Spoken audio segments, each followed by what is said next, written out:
정말 아끼고 사랑하던 사람 혹은 친밀한 가족을 상실했을 때 우리는 상심에 젖게 됩니다. 사랑하는 대상을 상실한 이의 상심은 매우 자연스러운 것이겠죠. 사랑하는 사람의 상실뿐만 아니라 모든 의미 있는 것에 대한 상실은 그런 심리적인 반응을 가져옵니다. 평정을 되찾기까지 시간이 걸리게 마련이지요. 그렇게 의미 있는 애정 대상을 상실한 후에 따라오는 마음의 평정을 회복하는 정신 과정을 정신 분석에서 애도라고 합니다. 나아가 상실한 대상이 가까운 가족이나 사랑하는 사람이 아니라고 하더라도 애도 과정이 진행될 수 있습니다. 가령 세월호 사건 같이 나라 전체를 슬픔에 젖게 한 상실 사건, 그 이전에 1980년 광주 항쟁 과정에서 국가폭력에 의해 사라져간 사람들에 대한 집단적 애도 같은 것들이 그런 경우입니다. 2014년 4월 16일에 있었던 세월호 사건 이후 한국의 대부분의 작가나 시인들은 집단적 애도 작업에 돌입할 수밖에 없었습니다. 왜 아니겠습니까? 이번 주에 살펴볼 황정은과 조혜진의 소설 또한 직간접적으로 그런 애도 작업과 관련됩니다. 애도의 상상력은 흔히 상실하기 쉬운 긍휼한 존재들에 대한 공감과 돌봄, 그리고 소통의 정서와 연관되기도 합니다. 나 개인이 아니라 사람과 사람 사이의 관계에서 발생하는 것이며, 그러므로 이런 상상력은 여전히 사람들 사이에 의미 있는 정이 흐르고 있다는 사실을 암시합니다. 안녕하세요. 서강대학교 우찬재입니다. 먼저 몸과 말의 아이러니에 대해서 생각을 해보겠는데요. 말은 어디서 오는가? 이런 질문을 쓸데없는 질문일 수도 있는데, 인간의 몸과 마음, 그러니까 이제 우리가 마음을 입말로 할 때 줄여서 마음이라고 하기도 하잖아요. 몸과 마음 사이 혹은 그 둘을 넘나들며 스미고 짜이는 어떠한 형질을 우리가 아래 한글의 아레아가 있잖아요. 지금은 안 쓰지만 그 아레아를 쓴 마음, 그러니까 인간의 몸과 겉에 있는 몸과 육체인 몸, 그다음에 마음인 마음, 요 사이에 아레아를 쓴 어떤 그 말을, 그 단어를 생각해 볼 수도 있다는 거죠. 그래서 그렇다면 그 아레아가 있는 마음으로부터 말이 나오지 않을까 생각해 본 적이 있는데요. 몸과 마음을 비비고 섞을 때 말은 새로운 탄생을 알게 될 것이며, 그런 새로운 말들에 새로운 몸을 입혀주다 보면 문학의 스타일 또한 새로운 전의를 알게 될 것이라고 저는 생각합니다. 몇 년 전에 나온 김주연 선생님의 비평집 몸 그리고 말은 표제 그대로 몸과 말에 대한 인문학적인 성찰이 한 경지를 보여줍니다. 미셸 푸코와 여러 포스트 모더니즘 담론을 비롯해 다양한 페미니즘 논의에서 몸은 상당히 핫한 주제였습니다. 푸코와 페미니즘을 거쳐 감염되고 발화된 몸문학은 후기 산업사회를 살아가는 욕망자본주의와 마침 짝을 이루면서 문학의 모든 장르에서 활발하게 전개되었는데, 비평가가 그 몸문학의 현장을 때로는 공감하고 때로 함께 흥분하고 더러는 개탄도 하면서 일종의 체험적 비평론을 개진하고 있다고 밝히고 있는 이 비평집을 통해 독자들은 몸문학, 내면의 깊숙한 표정을 길어 올리는 비평가의 쿨한 지성의 표정을 겹쳐 읽을 수 있겠습니다. 비평가 김주연에게 몸이라는 소재나 주제 혹은 모티프는 그 내면의 깊숙한 표정을 읽는 구체성의 결이고 또 길입니다. 특히 제1부 몸을 세우는 말 부분의 글들이 그러한데요. 가령 김훈 소설의 페이서스가 센티멘탈리즘을 거부하고 허무의 감동을 유발하는 것은 순전히 물질과 육체의 와해, 소멸의 과정을 지켜보는 그의 옹골찬 시선 때문이라며 세상을 물질과 육체의 실제, 그 실제들이 가득 찬 움직임으로 파악한다는 점에서 김훈은 생명의 유물론자라고 명명합니다. 김주연이 보기에 이런 김훈이 형상화한 몸의 유물론은 사람의 생명과 죽음, 그 이후의 어떤 형이상학적, 종교적 내포와 연관된 요체를 지니고 있다는 믿음이나 지식을 보여주지 않는데 이는 양면적입니다.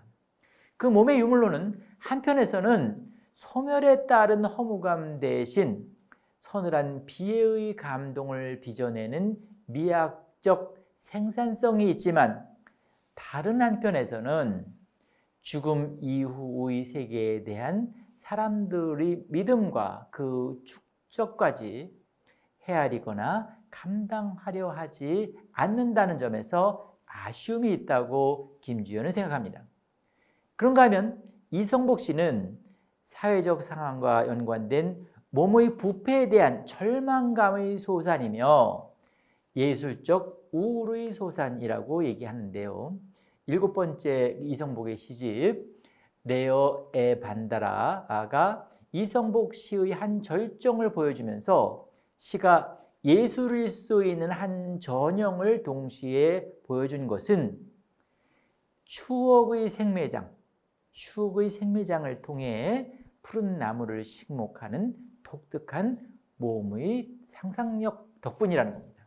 그래서 김주연이 이렇게 논의하는데 이 시, 그러니까 레어의 반다라 1을 얘기하는 건데요. 이 시에는 지금까지의 고통과 증오, 수치가 일거의 푸른 나무로 집약된다. 그것들은 물론 해소 아닌 생매장의 형태로 집약된다. 없어졌으면서도 없어지지 않는 형태, 생매장. 그렇다. 예술은 생매장인 것이다. 그 위에서 푸른 나무가 자라나는 것이다. 고통으로 신음하고 고통을 노래한 숱한 한국 시들의 숲을 헤치고 우뚝 솟은 한 그루의 푸른 나무. 이 시에서 나는 우울을 에너지 삼아 예술로 살아난 탁월한 시인의 개선가를 듣는다. 이성복 그대 푸르게 살아 돌아왔구나. 이렇게 이제 김주연은 그 비평집에서 적고 있습니다.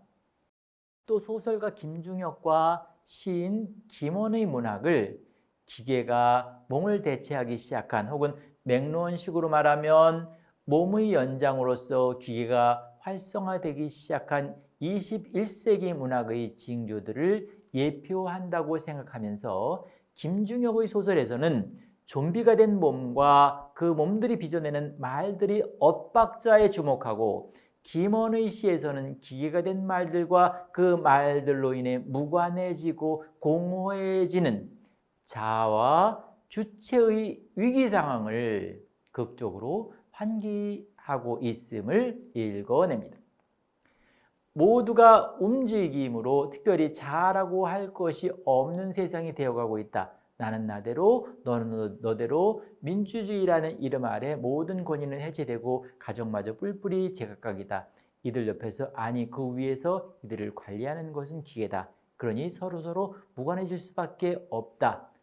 이런 식으로 이제 김주연은 이 몸을 내세우는 말, 그러니까 이제 우리가 1990년대 이후 문학 논의에서 이 몸에 대한 테마, 바디 이미지에 대해서 많이 논의를 했었는데, 이제 그와 관련해서 우리가 생각해 보면 좋을 것 같아요. 그래서 몸을 내세우는 말들에 주목해 거기에 합당한 말을 붙여주고, 그 말들의 풍경을 통해 몸의 문학들의 다채로운 프리즘을 성찰합니다. 그러면서 동시에 말들이 몸, 그러니까 문학의 문학됨에 대한 진지한 고뇌 또한 되풀이하는데요. 그가 보기에 문학의 언어는 혹은 문학이란 몸의 말은 그저 있는 대상에 머물러 있는 어떤 것, 인간적 풍속에 매몰되고 마는 어떤 것이어서는 안 된다는 겁니다. 비루한 나날의 시속에 함몰되지 않고 다양한 의미 연관들을 복합적으로 성찰하면서 새로운 트임의 지평으로 초월할 수 있는 예지와 상상력이 기묘하다는 거죠. 사실 문학과 예술에서 초월성에 대한 추구와 동경은 김주연 비평이 오랫동안 공들인 일종의 비평적 의지에 값하는 것인데 이 비평집 2부 몸을 넘어서는 그런 비평적 의지를 확인하게 하는 대목입니다. 비평가 김주연이 보기에 이미 이데올로기가 되어버린 욕망 자본주의 풍속을 넘어서는 그림을 요구하는 현단계 한국 문학은 비록 건조하고 삭막한 광야와도 같은 풍경일지라도 초월의 상상력이 필요하다는 겁니다. 그가 성찰하는 초월의 상상력 혹은 초월성은 매우 넓고 깊은 에너지들로 넘쳐나는데요. 특히 초월성이 신성을 부르면서 언어에 대한 깊은 인식을 가져온다고 적시한 부분이 인상적입니다. 초월성의 샤머니즘과 깔끔하게 결별하면서 언어학적, 인식론적, 존재론적, 형이상학적 성찰의 지성적 교집합을 응시하고 있기 때문입니다. 초월의 그림자 혹은 초월의 부정을 위한 노력도 초월성이라면 한국 문학에는 그보다 훨씬 밝은 긍정의 초월성도 그 기운이 상당하다. 무엇보다 바람직한 것은 초월성이 신성을 부르면서 언어에 대한 깊은 인식을 가져오고 있다는 사실이다. 언어가 인간의 존재론적 그런 상황의 표현이라면 언어가 진실을 담보하지 못하는 인간의 현실은 자연스럽게 인간 조건을 넘어서는 초월의 동경을 일으킨다. 이렇게 쓰고 있는데요. 이 몸과 말의 아이러니에 대한 인문학적인 성찰의 세목들도 우리에게 여러 가지 많은 생각거리를 제공한다고 생각합니다. 인문학의 상징인 낭만성으로 거듭나야 할 상황에 직면해 있는 것이 우리 사회임을 직관한 김주연 비평가는 2013년에 사라진 낭만의 아이러니라는 책을 낸 적이 있는데요. 거기서 그 감각의 소비성의 좀비 문화를 넘어서서 참다운 낭만성을 추구하는 그의 태도는 가령 이런 식으로 나타납니다. 그 책의 본문의 한 부분인데요. 낭만성의 핵심은 역시 반어적 아이러니가 지닌 비판적 저항정신이며 그것은 문자 예술인 문학을 통해서만 발휘될 수 있는 기록이라는 두뇌와 떼어놓을 수 없다. 스마트 시대에도 어문의 반란은 늘 예비되어 있다. 이렇게 적고 있는데요. 네, 그럴 겁니다. 아이러니를 통해 비평가 김주연은 문학의 오래된 미래를 거듭 환기하고 있는 것입니다. 몸의 말도 말의 몸도 결국 아이러니를 통해 그 자리에 머물지 않고 역동적인 흐름을 형성할 수 있게 됩니다. 때로 어떤 시의 말들이 욕망하는 기계로서 몸을 환기할 때도 혹은 어떤 이야기의 말들이 권력을 각인시키는 장소로서 몸을 형상화할 때도 외연적 몸과 내포적 몸 사이의 아이러니에서 현상적 몸과 초월적 몸 사이의 아이러니에 이르기까지 다양한 아이러니의 엔트로피를 통해 문학은 여전히 문자 예술로서의 오래된 가능 지평을 새롭게 열어나갈 수 있을 것이라는 생각을 견지하게 됩니다. 그러니까 비평가 김주연에게 있어 몸과 맘 혹은 몸과 말은 매우 복합적인 아이러니의 기량작용을 통해 새로운 문학을 열어나갈 수 있는 중핵적인 에너지의 원천이기도 하고 또 동시대의 문학의 핵심적인 특성을 포착하는 하나의 유력한 그물코이기도 합니다. 그의 독법을 따라가다 보면 1990년대 이후 탄력적으로 변모해온 몸의 상상력과 초월의 상상력의 아이러니컬한 조업의 새로운 지평들을 역동적으로 확인할 수 있는 기쁨을 누리게 될지도 모르겠습니다. 이제 김주연의 비평집을 가지고 제가 이제 몸과 말, 몸과 마음 뭐 이런 것에 대해서 생각을 해봤는데요. 오늘 다룰 두 작가의 소설로 넘어가도록 하겠습니다.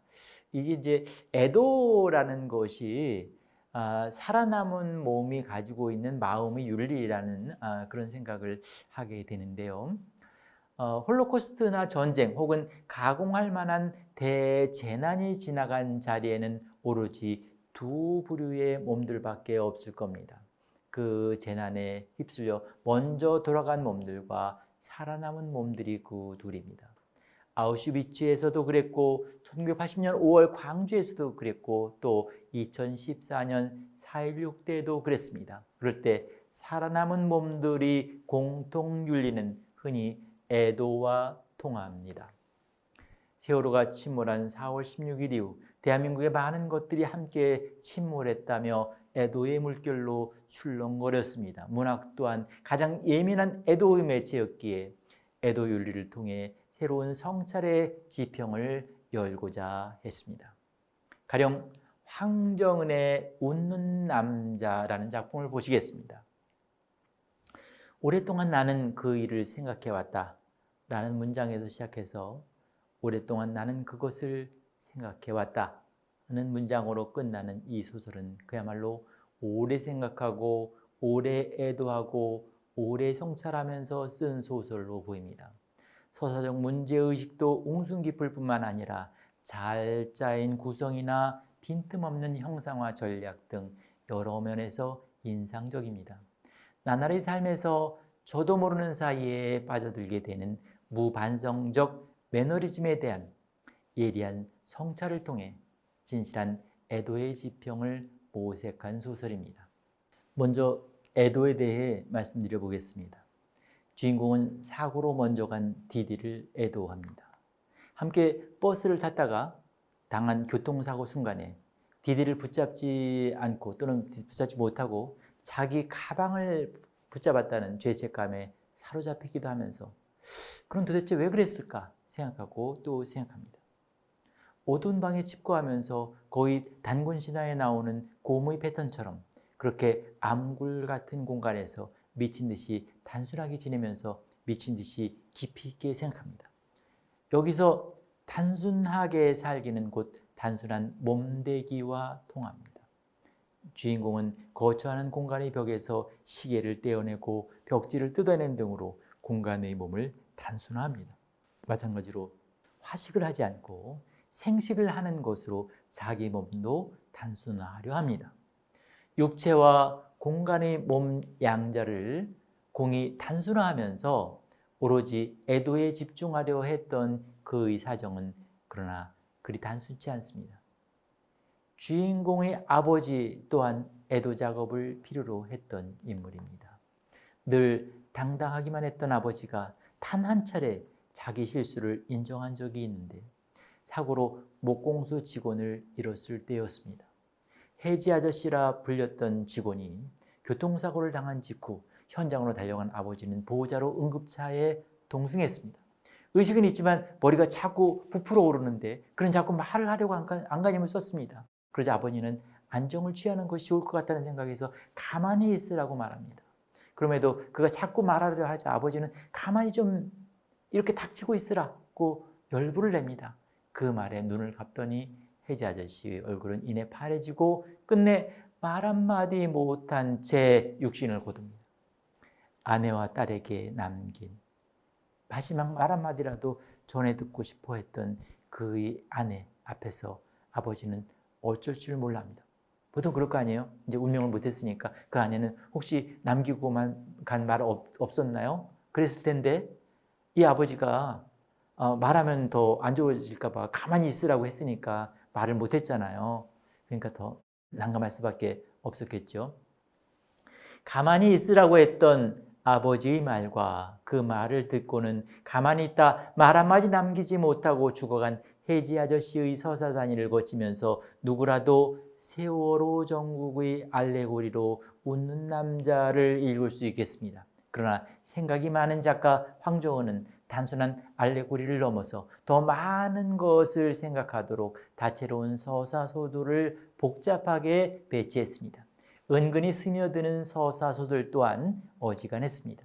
주인공은 디디를 애도하면서 지난 시절 자기 행적을 반성적으로 되짚게 되는데요. 어느 무더웠던 여름날 버스 정류장에서 자기 쪽으로 갑자기 쓰러진 노인이 있었습니다. 노인의 몸은 가까스로 자기를 비껴난 채 쓰러졌고 기다리던 버스가 다가섰습니다. 그는 아무 생각 없이 버스에 올랐죠. 바로 옆에 있던 노인의 위험 상황을 나몰라라 했음에도 그는 전혀 죄책감을 느끼지 않았다고 했습니다. 노인이 쓰러진 것과 자기와의 관계를 애써 차단한 채 짐짓 아무 일도 없었을 것이라고 생각하면서 자기를 합리화합니다. 남의 몸과 나의 몸 사이의 분명한 단독성이 자기 합리화의 근거가 되어 주었겠지만 디디와 사별한 다음에 서서히 그의 생각이 많아집니다. 그래서 애도의 주제는 타인에 대한 무관심과 배려 없음의 매너리즘에 대한 반성적 성찰이라는 심층 주제로 내려갑니다. 디디와 함께 탔던 버스에서 그 위기의 순간에 디디를 잡지 못하고 고작 가방을 붙잡았던 자기, 그 이전에 쓰러진 노인을 방치한 채 그냥 버스에 오른 자신은 물론 해지 아저씨에게 가만히 있으라고 했던 아버지까지 모두 타인에 대한 진실한 이해나 공감 내지 소통 없이 자기만의 매너리즘에 빠져 한 행동이었음을 반성하게 되는 겁니다. 다음의 인용문에서 보이는 것처럼 매너리즘의 패턴화에 대한 수고가 눈길을 끕니다. 본문을 한번 보시겠습니다. 아무 생각이 없었을 것이다. 그는 그냥 하던 대로 했겠지. 말하자면 패턴 같은 것이겠지. 결정적일 때 한 발짝 비켜서는 인간은 그 다음 순간에도 비켜서고 가방을 움켜쥐는 인간은 가방을 움켜쥔다. 그것 같은 게 아니었을까? 결정적으로 그라는 인간이 되는 것, 땄던 방식대로 땄기, 늘 하던 가락대로 땄는 것, 누구에게나 자기 몫의 필요가 있고 그것의 문의는 대개 이런 꼴로 짜이는 것은 아닐까? 그렇지 않을까? 나도 모르게 직조해내는 패턴의 연속 이런 본문이 있는데요. 나도 모르게 직조해내는 패턴의 연속. 자, 누구나 저마다 그동안 해왔던 방식, 패턴으로부터 자유롭지 못하다는 것. 특히 몸의 매너리즘일수록 반성적 성찰을 가리는 경우가 많아 그로 인해 자기 몸 안에 갇히고 만다는 것. 그 자기 안의 매너리즘으로 인해 나와 남의 허심탄회한 소통은 요원할 수밖에 없다는 것. 그런 마당에 누가 누구에게 가만히 있으라고 말할 수 있느냐는 것. 그렇다는 것은 우리의 실존이 무척 험악하다는 사실을 반증하는 것이 아니겠느냐는 것. 이런 여러 생각들을 이제 하게 한다는 겁니다. 실제로 어두운 암굴과도 같은 공간에 갇힌 듯 살아가는 주인공은 자신의 실존적 상황에 대해 매우 비극적인 진술을 하고 있습니다. 그것은 어쩌면 틀어박혔거나 틀에 박힌 몸의 우수 혹은 슬픈 몸의 현대적 초상인지도 모르겠습니다. 본문을 한번 같이 보실게요. 내가 여기 틀어박혔다는 것을 아는 이 누구인가? 아무도 나를 구하러 오지 않을 것이다. 아무도 나를 구하러 오지 않을 것이므로 나는 내 발로 걸어 나가야 할 것이다. 이런 본문이 있는데요. 과연 구하러 오느니 아무도 없는 험악한 세상에서 그는 스스로 걸어 나올 수 있을 것일까요? 걸어 나올 수 있을까요? 황정은의 웃는 남자에서 보이는 실속과 서늘한 이유는 참으로 깊습니다. 애당초 그 남자는 무반성적 매너리즘에 빠졌다가 디디의 죽음 이후 이를 반성하고 애도의 주체로 거듭났다가 그것을 넘어서 애도의 대상에 가까이 가기도 합니다. 그 전에 애도의 주체로서 자기 처벌의 양상이 웅숭 깊은데요. 자기 처벌에 의해 스스로의 몸은 감금되고 억압되고 극단적인 형상으로 빚어집니다. 조혜진이라는 작가의 영혼의 달리기라는 작품이 있는데, 영혼의 달리기. 이 영혼의 달리기에서도 애도하는 주체의 절단된 몸, 이게 잘린 몸, 이 절단된 몸의 풍경이 인상적으로 관찰되는데요. 무엇보다 이 소설은 오래전 육체를 잃은 자들의 아우성, 호공에 새겨진 피투성이 기억들, 애도의 눈물도 없이 사라진 길 잃은 영혼들의 노랫소리를 당신에게, 나아가 독자에게 들려주기 위한 수사학적 기획의 일환으로 보입니다. 신문 배달을 하며 보급소에서 신선한 잠자리를 해결하며 아주 곤궁하게 살던 21살의 여대생 제이는 생활고를 비관한 대학생의 자살이라는 토막 기사와 함께 세상으로부터 허망하게 버려집니다. 그녀의 처지를 그 몸의 소멸된 이후에야 비로소 알게 되었던 남자의 속절없는 방어 기제로 인해 제이는 애도의 눈물도 없이 사라진 길 잃은 영혼이 됩니다. 살아서는 자기 존재의 증명을 제대로 할 수 없었던 그녀는 죽어서도 제 자리를 알지 못합니다. 살아서 제 몸 하나 누일 자리조차 제대로 마련할 수 없었던 그녀는 죽어서 제 몸 형상 하나 제대로 갖추지 못합니다. 다리를 제외하곤 정형화된 육체조차 없는 그녀는 발가락이 시려 속삭이면 발가락이 생기고 온몸이 타들어가는 것 같아 생각하면 그제야 화상 입은 살갗이 만져지는 시기라고 되뇌입니다. 어쩌면 없을지도 모르는 육체를 뒤집어 쓰고 나는 달리고 또 달린다. 내 심장은 오류를 모르는 기계처럼 두려움을 느끼지 못하고 두 다리는 기계 같은 심장과 바로 연결된 유일한 기관처럼 아무런 성찰도 없이 반복적인 운동만 계속할 뿐이다. 이런 본문이 있는데요.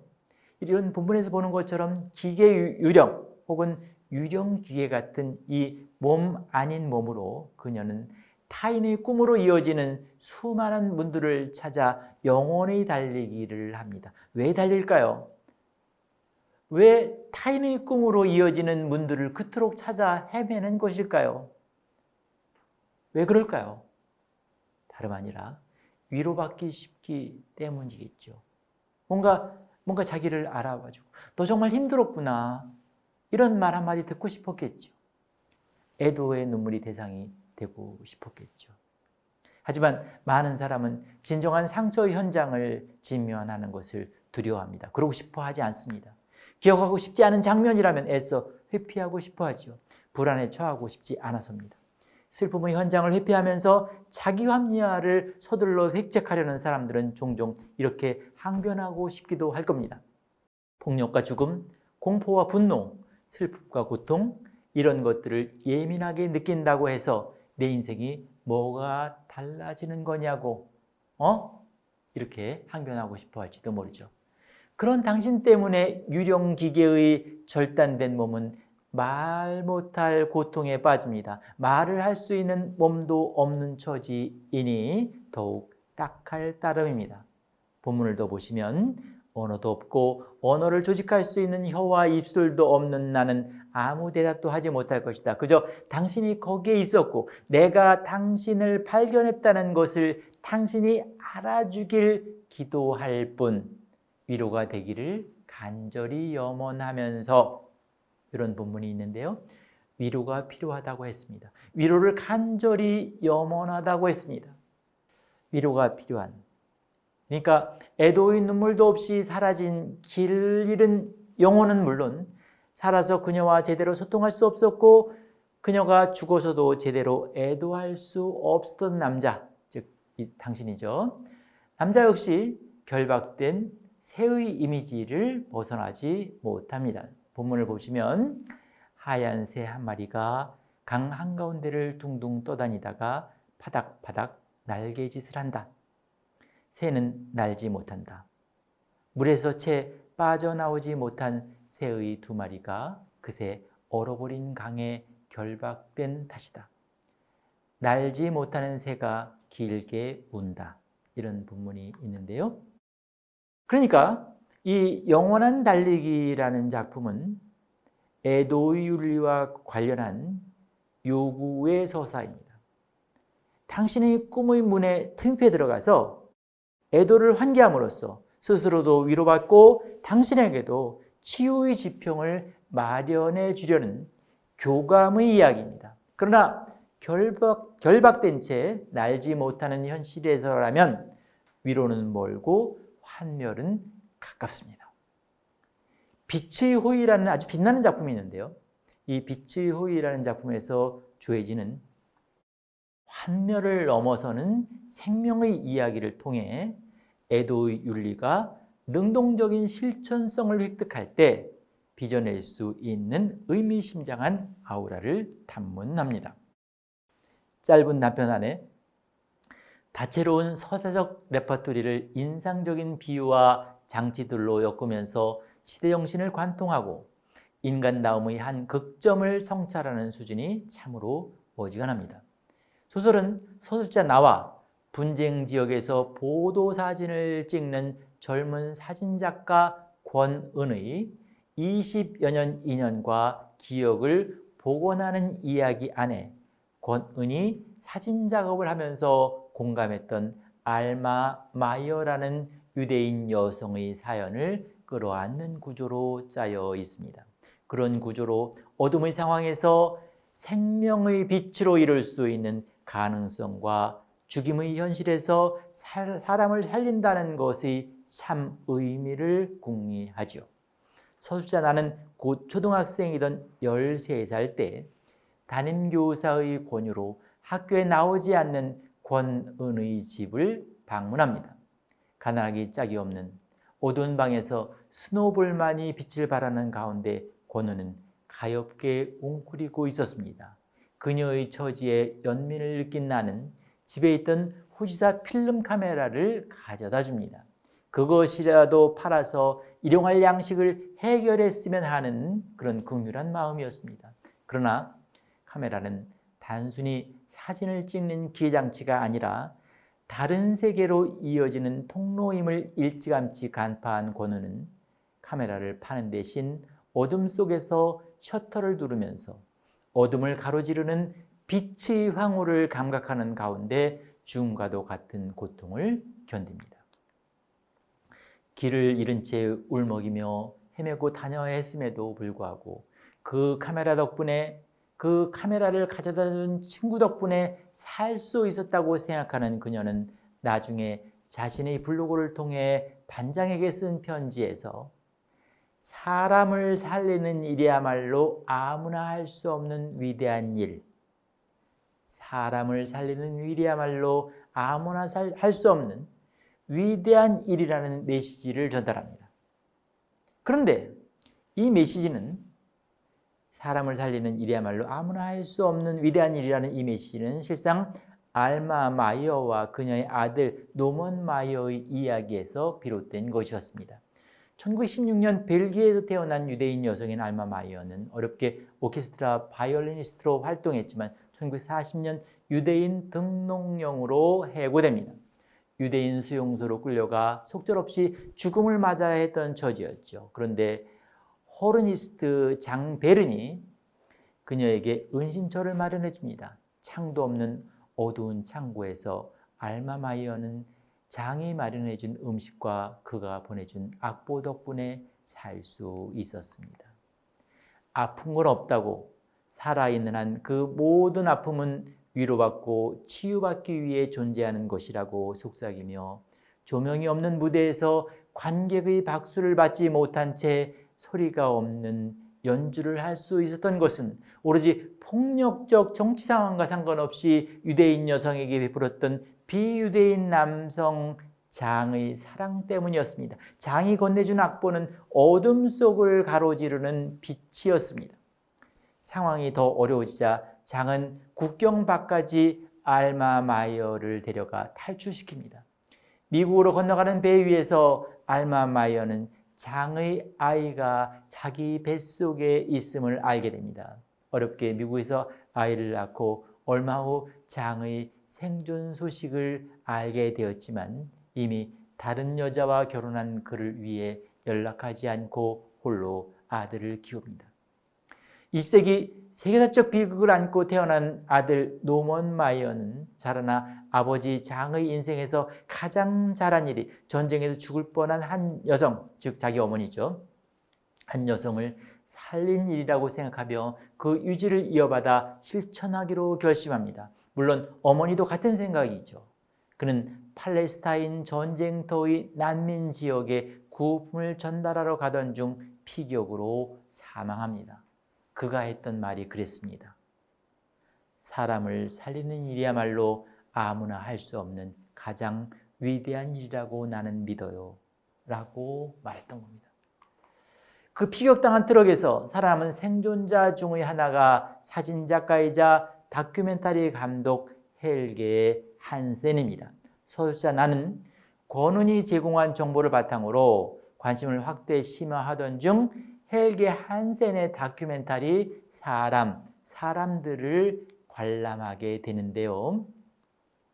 피격으로 사망한 노먼 마이어와 하나뿐인 아들을 잃은 그의 어머니 알마 마이어를 통해 역사의 폭력에 맞서는 개인의 가치 있는 용기를 보았던 헬게 한센이 다큐멘터리 영화를 제작한 이유는 분명해 보입니다.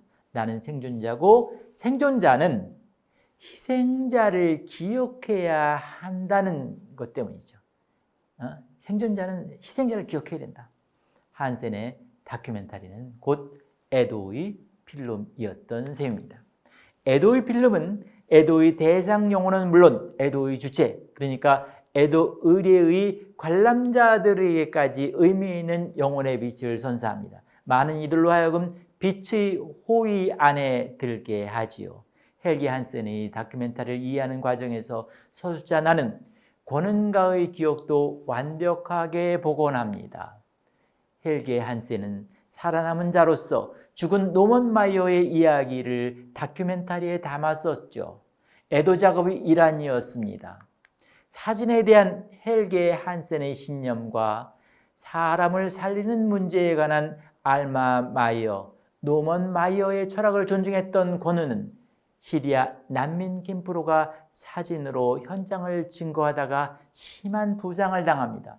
13살 때 소설자 나는 카메라를 가져다 주었는데 이제 부상당한 그녀에게 무엇을 주어야 할까요? 헬게 한센이 그랬듯이 그녀의 이야기를 기억하고 증거하는 것, 혹은 그녀의 상처와 고통을 깊숙이 마주하는 것, 그것이 상처를 치유하게 하는 길이고 또 그녀와의 과거 기억을 복원하는 데 핵심적인 일이 될 수 있을 것으로 생각한 것 같습니다. 아울러 시대와 인간을 심오하게 성찰하는 상상적 노력의 일환이 될 것으로 믿은 것처럼 보입니다. 그 결과가 바로 소설 빛의 호의입니다. 그러니까 이 빛의 호의라는 작품은 단순한 무국적적인 소설이 아니지요. 문명의 충돌을 넘어서 탈민족, 초국가적 사유와 상상의 새로운 지평을 모색해야 한다는 현단계 지구촌의 요구를 넓고 깊게 끌어안은 소설입니다. 그동안 유대인과 비유대인 사이에서, 기독교인과 이슬람인 사이에서 크고 작은 폭력과 전쟁들이 얼마나 많았습니까? 그 충돌과 폭력과 전쟁을 넘어서기 위해서는 가장 기본적으로 인간 일반이 지닌 유적 본질을 성찰하는 일이 중요할 겁니다. 그 일환이 바로 사람을 살리는 일입니다. 폭력적인 전쟁 상황 또는 그에 준하는 현실에서 무기력한 환멸에 빠질 수밖에 없는 사람들을 어떻게 살릴 수 있을까? 이런 문제를 작가는 카메라로 피사체로 찍을 때 어둠 속에서 순간적으로 반짝하는 빛의 은유와 더불어 고뇌했던 것입니다. 그러나 그 문제는 결코 간단치 않습니다. 어둠 속에서 빛의 에너지를 모으고 죽음 속에서 삶을 길어내는 일이 어디 그리 쉽겠습니까? 그래서 작가는 매우 복잡하게 상당히 촘촘한 그물로 사건과 진료를 엮어나가려 했던 것입니다. 에도율리의 적극적인 양태는 다름 아닌 사람을 살리는 일로 귀결될 수 있다는 메시지를 비치 호이는 웅숭 깊게 형상화합니다. 마무리하겠습니다. 중국이 옛날에 진나라가 있었는데요. 진나라의 환온이라는 인물이 초고로 가던 도중에 삼엽을 지날 때의 일이었습니다. 수행원이 원숭이 새끼를 붙잡아 배로 가져왔지요. 어미 원숭이가 뒤를 쫓아왔지만 물이 가로막혀 배 위의 새끼에게로 어미가 접근할 수가 없었어요. 어미는 언덕에서 슬피 울었습니다. 어미의 울음소리에 아랑곳 없이 배는 달려갑니다. 그러자 어미 원숭이는 배를 따라 계곡 산기슭을 위태롭게 달리며 쫓아옵니다. 그렇게 천리남짓 갔을까요? 배가 언덕 가까이로 다가오자 어미 원숭이는 배 안으로 훌쩍 뛰어 올랐지만 이내 절명하고 맙니다. 사람들이 죽은 어미 원숭이의 배를 갈라보니 창자가 가닥가닥 끊어져 있었다고 합니다. 자식을 아낀 극도의 슬픔 때문에 그렇게 되었을 것이라고 사람들은 생각했습니다. 이로부터 참을 수 없는 슬픔을 그러니까 이 창자를 끊을 것 같다는 단장이라는 말로 비유하게 되었다는 이야기가 전합니다. 이런 단장의 고통은 없으면 좋지만 없어야 하련만 그럼에도 불구하고 지속적으로 있어 왔던 인류 역사의 속절없는 현실입니다. 특히 잔혹한 대학살의 현장이나 전쟁터 혹은 대형 사고의 현장에서 단장의 고통은 끊임없이 계속되었지요. 단장의 고통의 극점은 가까운 가족이나 이웃의 죽음으로부터 형성되는 경우가 많습니다. 어떤 경위이든 죽음이 있죠. 이 죽음이란 사건 앞에서 먼저 떠난 가족을 보내는 살아남은 자들의 마음은 너무나 고통스럽습니다. 그런 마음에 공감하며 서로 돌봄의 가능성을 모색하고자 한 황정은과 조혜진의 소설을 살펴보고 있는데요. 이어서 계속 애도 작업이 가능한 것인지 탐문하고 있는 그들의 상상력을 검토해 보기로 하겠습니다. 고맙습니다.